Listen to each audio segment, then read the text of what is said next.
Estudo da Palavra. Grato e eterno Deus, estamos mais uma vez agradecidos a Ti, Senhor. Agradecemos a Ti pela essa oportunidade que Tu nos concede de estarmos aqui nas ondas do rádio para falar da Tua verdade. Nos abençoe, eu te peço, em nome de Cristo Jesus, nosso Senhor e Salvador. Amém. Bem, nosso tema de hoje é Sheol e Hades, é a sepultura. Em nosso estudo com o tema Jesus e o Inferno, havia abordado o fato de que a palavra grega Hades significa sepultura, conforme consta na tradução João Ferreira de Almeida, revista e corrigida. Ali nós encontramos em Atos 2, 27 e 31, o seguinte: pois não deixarás a minha alma no Hades, nem permitirás que o teu santo veja a corrupção. Nesta previsão, disse da ressurreição de Cristo, que a sua alma não foi deixada no Hades, nem a sua carne viu a corrupção. Porém, há um repto que é levantado. Algumas teorias defendem que Hades, assim como Sheol, significam habitação das almas, que, se diga de passagem, são almas imortais. E que sepultura tem termos específicos, que em hebraico é kever e mnion em grego. Sendo assim, traduzir Sheol e Hades por sepultura seria um tanto inadequado. Obviamente, tal argumentação visa congelar o sentido de Hades dentro de uma concepção pré-estabelecida. Antes de entrar no mérito da questão, gostaria de analisar com você Atos 2, 27 e 31, e depois adentraremos na questão de que se realmente Sheol e Hades significam ou não sepultura. Portanto, vamos novamente à leitura e análise. A princípio, vamos dissecar os termos corrupção, carne, ok? Temos aqui no livro de Atos 2, 27 e 31. O termo corrupção vem do grego diaphtora, que significa aquela destruição que é efetuada pela decomposição do corpo após a morte. A palavra carne vem do grego sars, que é a carne, é o quê? Aquela substância eterna do corpo vivo que cobre os ossos e é permeada com sangue, tanto de seres humanos como de animais. Na verdade, é o corpo da pessoa.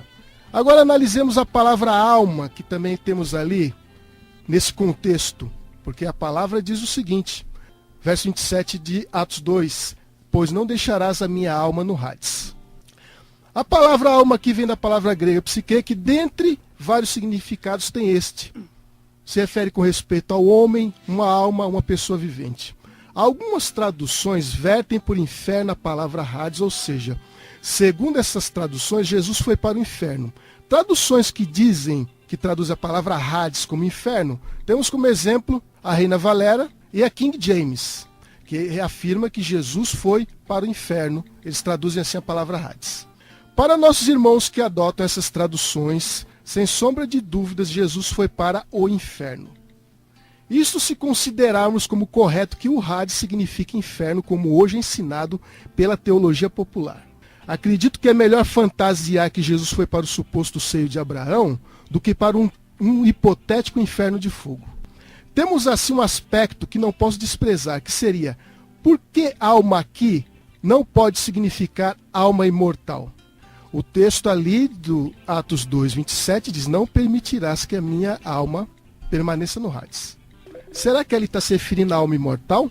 Tenho dois motivos para não crer nisso, e o primeiro é que não existe esse termo alma imortal, pois as escrituras revelam que somente Deus é imortal. Em 1 Timóteo capítulo 6, versículo 16, diz que o único que possui imortalidade. O pronome possessivo possui imortalidade se aplica a quem? A Deus, o único que possui ou que detém a imortalidade, que habita em luz inacessível. A não ser que o termo pronome possessivo possui perdeu nossa língua portuguesa outro sentido. A não ser que o termo grego do qual foi traduzido por possui também perdeu esse sentido, pois a palavra diz: o único que possui imortalidade.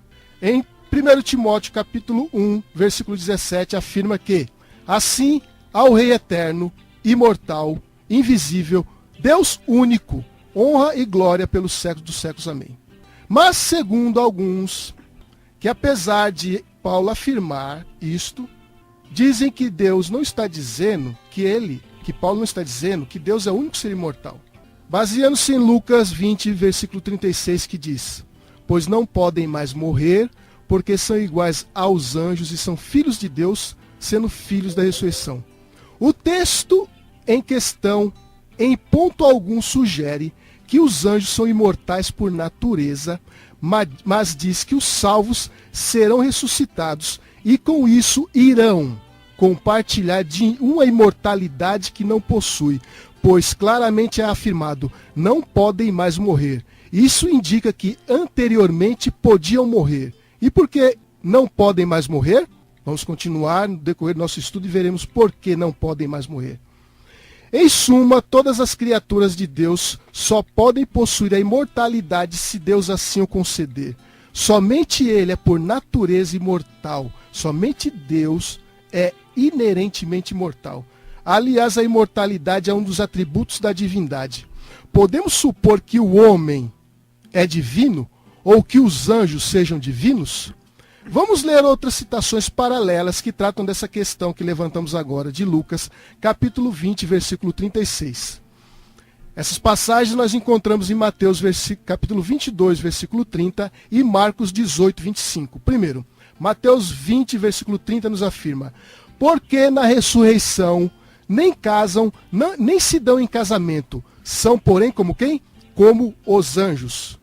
Marcos 18, 25 nos diz: pois quando ressuscitarem de entre os mortos, nem casarão, nem se darão em casamento, porém são como os anjos nos céus. É esse o sentido que a palavra quer dizer.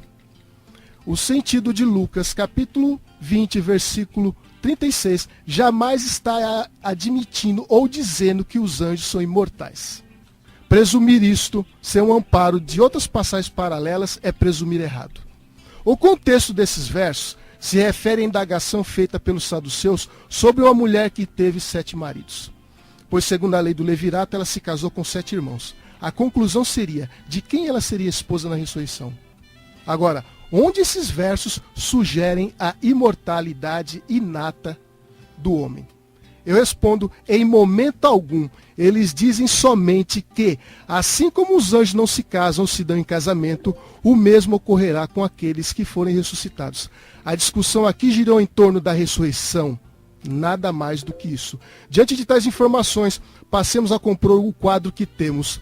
Os versos analisados informam que o corpo de Jesus não passou pelo processo de decomposição, conforme nós vimos no livro de Atos, capítulo 2, versículo 27 e 31.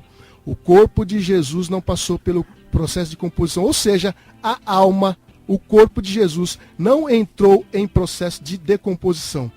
Os versos em foco, conforme traduzido na Bíblia Judaica Completa, corroboram esta verdade ao afirmar que nem permitirás que o teu santo experimente decomposição. Verso 31, conforme consta na Bíblia Judaica Completa, na carne não sofreria decomposição. No que isso pode nos informar que Hades se refere à sepultura? Simples, dentro de um contexto onde claramente a alma se refere a corpo, e a Bíblia Judaica Completa ainda dizendo, e também meu corpo viverá com a esperança infalível de que tu não me abandonarás, nem permitirás que o teu santo experimente a decomposição, vemos que o tradutor traduziu e captou correto o sentido do termo alma ao traduzir como corpo.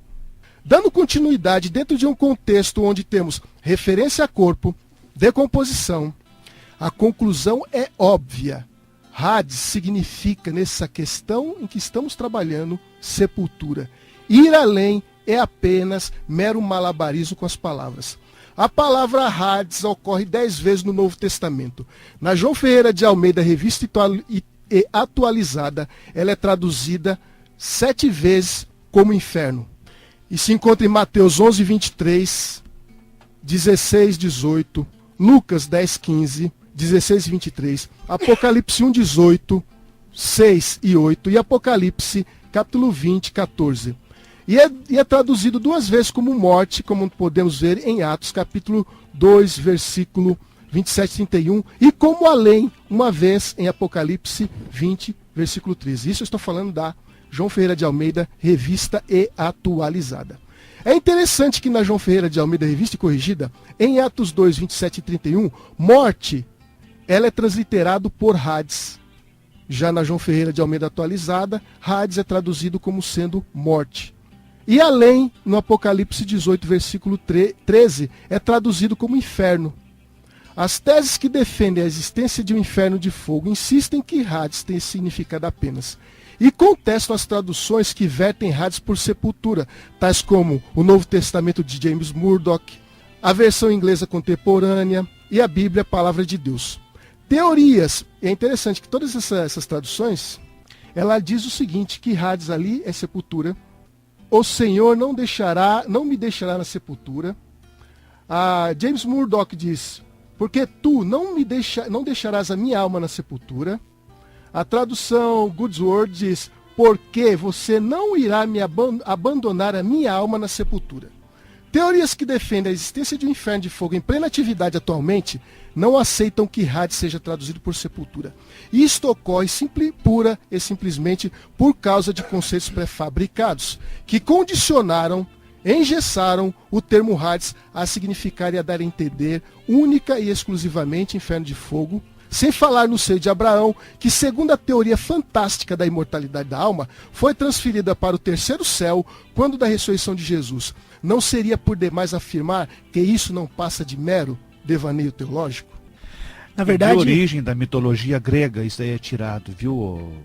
E tem mais uma contribuição. Você citou a palavra inferno. Inferno, no latim, inferis, inferus, inferum, ou conforme as declinações e as formas das palavras, que são várias, quer dizer por debaixo da terra.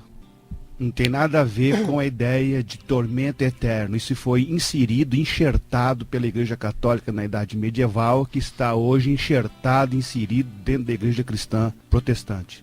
A prestigiada Bíblia de Estudo Palavras-Chave, publicada pela Casa Publicadora das Assembleias de Deus, em seu não menos prestigiado dicionário grego de James Strong, na página 2036, apesar de não negar o conceito de um inferno de fogo, não nega que Hades também significa sepulcro.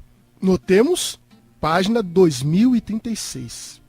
Diante disso, negar que sepultura tem porque tem que ser em grego apenas minion ou tafos é querer exorbitar de uma autoridade que não se tem.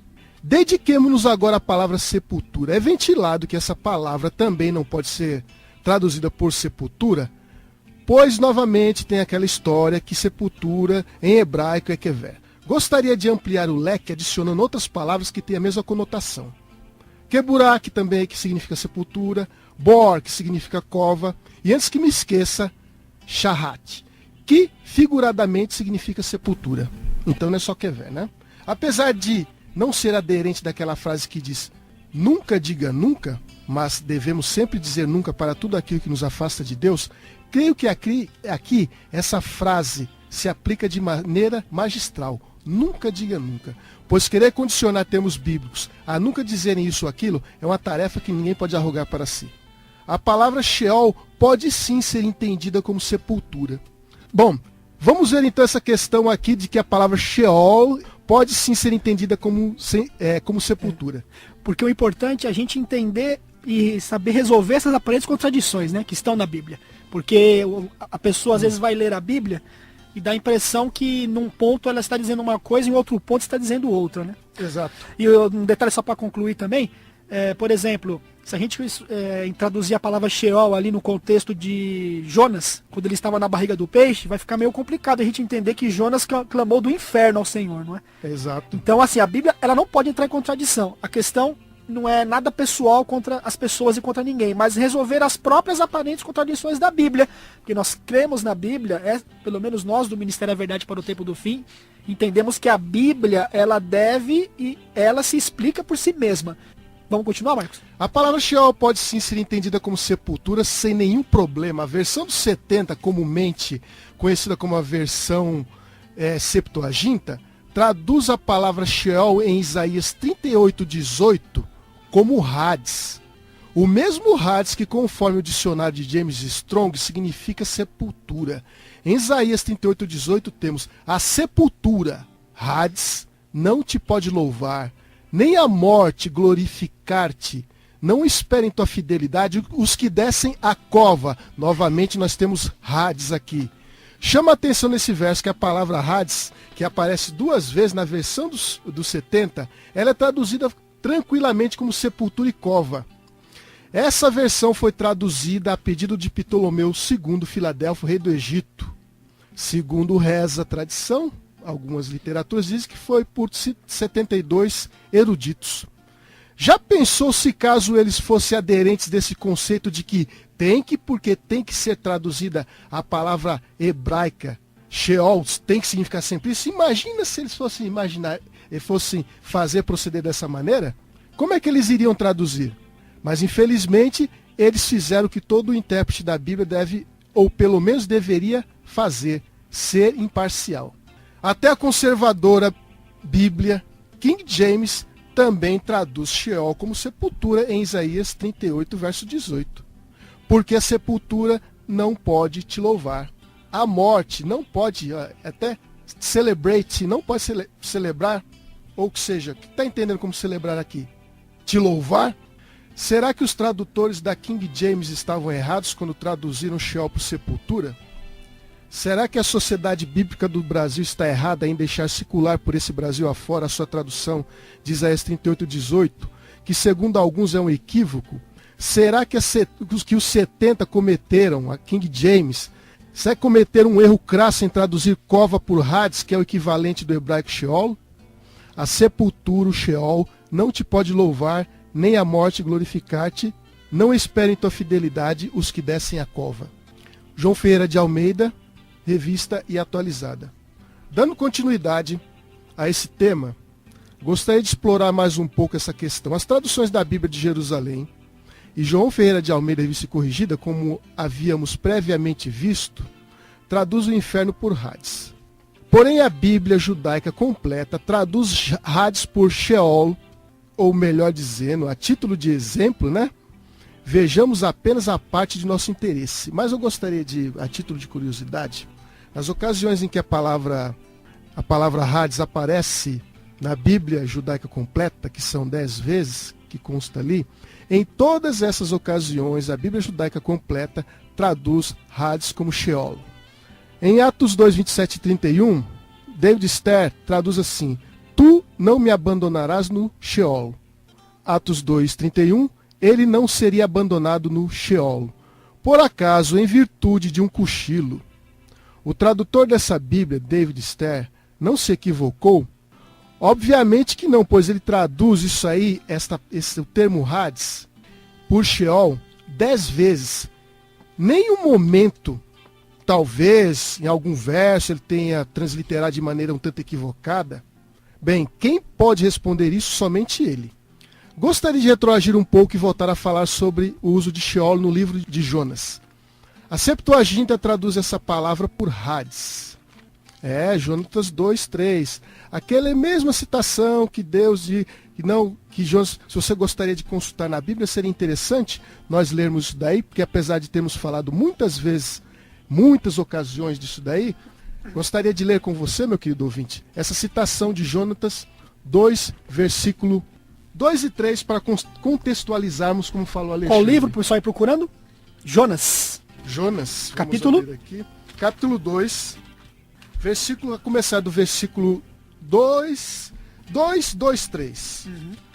Inclusive, na Bíblia de Jerusalém já traz as palavras já no original, Sheol, por exemplo, Hades, interessante isso daí. É importante ver essas questões, mesmo que a gente tenha falado várias vezes, para não haver problemas com respeito a isso. Lá diz, Jonas 2:2, e disse, na minha angústia clamei ao Senhor, e ele me respondeu. Do ventre do abismo gritei, e tu me ouviste. Pois me lançaste no profundo do coração dos mares, e a corrente das águas me cercou. Todas as tuas ondas e as tuas vagas passaram por cima de mim. Em Jonas 2:2, a palavra nos diz que ele me respondeu do ventre do abismo. A Septuaginta traduz este termo abismo, que em hebraico é Sheol, como Hades.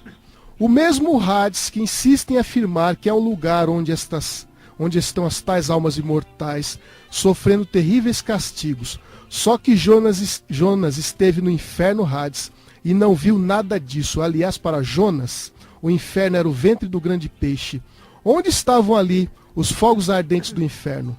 Jonas nada menciona sobre isso. Será que ele não sabia qual o verdadeiro sentido de inferno? Será que não disseram a ele que Sheol tem porque tem que significar inferno de fogo? E para concluir essa questão, novamente irei mencionar a prestigiada Bíblia Palavras-Chave, publicada pela Casa Publicadora das Assembleias de Deus, e quero citar o não menos prestigiado dicionário grego de James Strong na página 1939, e lá diz: Sheol, Hades, ou mundo dos mortos. Notemos, observemos bem, vou repetir. A página é 1939. Temos Sheol, Hades, ou o mundo dos mortos. Abre parêntese, como um asilo subterrâneo. Fecha parêntese, incluindo suas instalações e seus ocupantes. Observe, sepultura. Vou ler de novo. Sepultura, inferno, abismo, Sheol, morte. Substantivo que denota o mundo dos mortos. Observemos, o sepulcro, a morte, as profundezas. Descreve o submundo, mas, observe, querido ouvinte, mas normalmente com sentido de sepultura. Vou repetir, mas normalmente com o sentido de sepultura, sendo frequentemente traduzido por sepultura. Vou retornar à questão. Página 1939, do dicionário de James Strong, na Bíblia, de estudo Palavras-Chave. Substantivo que denota o mundo dos mortos, o sepulcro, a morte, as profundezas. Descreve o submundo, mas normalmente com o sentido de sepultura. O que é algo normal? O que é algo frequente? Sendo frequentemente traduzida por sepultura. Jacó se descreveu como indo à sepultura depois da suposta morte de José. E ali está o quê? Sheol.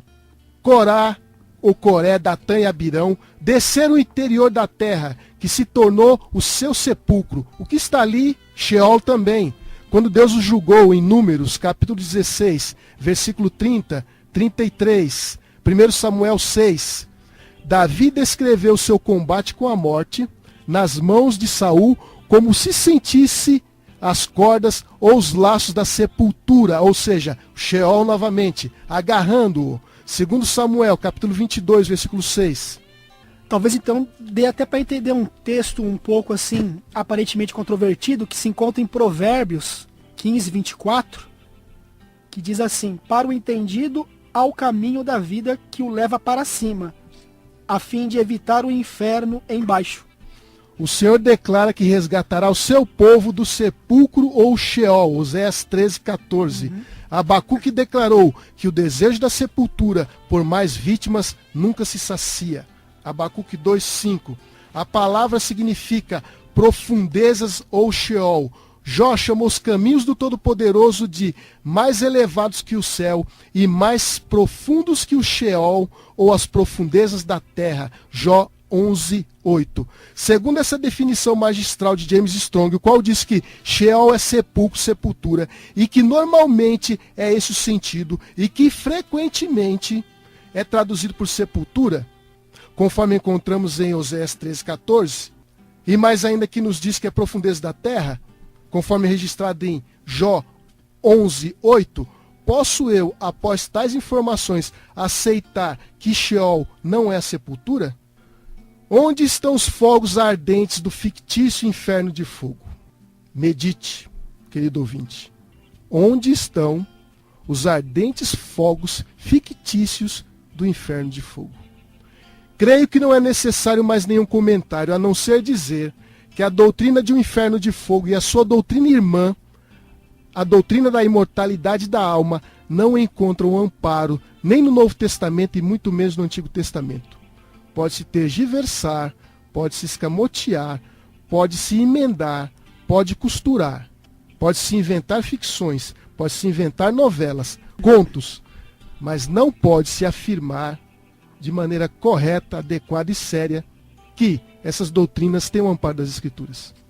E, acima de tudo, Todos devem pesquisar por si mesmo. Porque a mente do Marcos, a minha, do José Carlos, de ninguém aqui deve servir de juízo para outra mente. E não é padrão para a mente de ninguém. Exatamente. Então, temos que ser como os bereanos. Tudo deve ser estudado, porque às vezes a gente lê uma coisa, assiste uma coisa, uma palestra, ouve alguma coisa e parece que é aquilo.